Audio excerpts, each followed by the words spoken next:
The small town of Dundalk, Cuchulain's birthplace by the sea, wasn't anything like her mountainous hometown of Hamilton, Montana.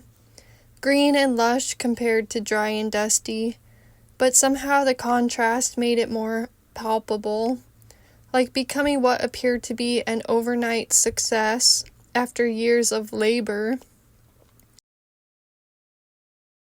Maybe there was some resemblance in the hole-in-the-wall restaurants, family businesses, and the brick walls between the alleyways, which seemed a part of any small town. They were now in the ironworker's shop to get Cuchulain's spear mended. She called it the mechanic's office, though she knew it was more of an Iron Age blacksmith's shop. Inside, she felt safe, no matter what heaviness existed outside, the rain that started beating down. This room felt like an old cloakroom, where she could wait out the storm, and was reminded of the unconditional love of her family, all the way to the history of their people, as recorded in the Book of Invasions, or her favorite tale, The Cattle Raid of Cooley. She had the desire to go back to a single origin, to say this is where I came from, these people. It felt like trying to find a single thread in a ball of yarn. She saw a red cardinal on a neighbor's rooftop. It invoked the love and wonder for the men she'd grown up with. The men who loved to drink and who loved to work with their hands. Even though she no longer had him, she had the best mom in the world, which made up double. On her 32nd birthday, she saw a sign about a cardinal that said, "Your father is still watching over you and protecting you." It said she must continue to endure on her chosen path, as it would bring rewards in the future. The habits of her forefathers weren't ones she wanted to adopt. Things that weren't healthy for her seemed wedged in her DNA, and what attracted her to others. Inside the ironworker's shop, it felt like Grandpa's garage at the farm. The garage was Dad's main dwelling place when he wasn't driving truck. He bought the farm after Grandma and Grandpa died. She remembered it from when she and her cousins were small. She was inside pulling the ice skates from the closet. Her cousins were like Cinderella's evil stepsisters. They tricked her and made her get in trouble. If she did not tie in the traumas and the truths that made her people who they were, her family wouldn't be her family. Laine smelled it before she'd even gone inside. It had the same oily, dirty smell as Dad's garage. It was almost like there could have been an international scout in there. Dad had at least 3 in the backyard. He planned on fixing them up, but never got around to it.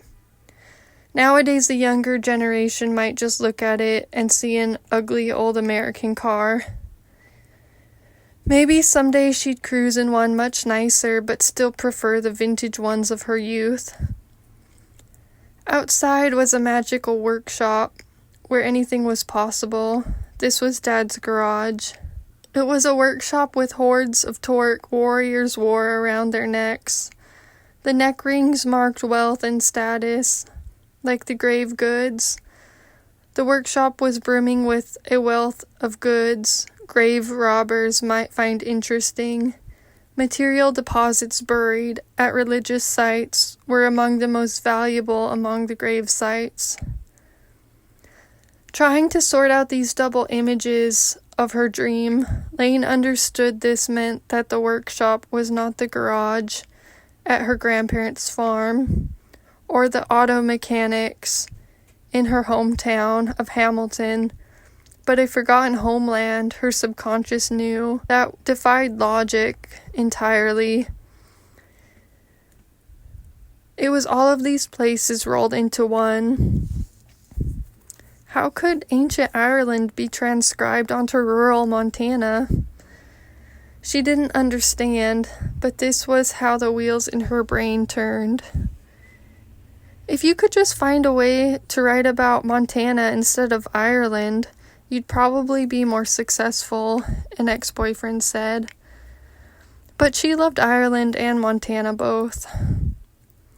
In Hamilton, the mechanic's office was on the edge of town, close to Gadlin Bros Concrete Company. Across the street was a cosmetology school. At the mechanics, Laine had forgotten to write a review for them, so now she was writing that review in a sort of roundabout way.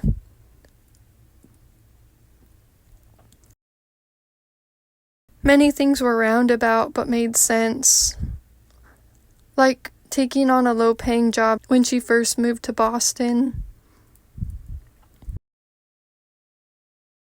She worked at a movie theater selling tickets, then at a restaurant, then at an adult language school, and now she worked at an elementary school. Teaching was a way to get out of her comfort zone. Even if she worked many different jobs on them, she could grow the foundation of her dreams. She remembered how she snapped Gay Bolga in half, and all the other incredible feats. It was important to celebrate her achievements as well. That strong spear had once belonged to a mighty warrior and was thought to have a will of its own, but it buckled under Laine's determined force. It could hardly be called a spear anymore. It was more like a broken stick. And though she went with Cuchulain to get it repaired, she couldn't help but feel a little gleeful at her own power and determination. She watched it being reformed under the flying sparks of the craftsman's expert hand, the craftsman who had once been a novice just like her.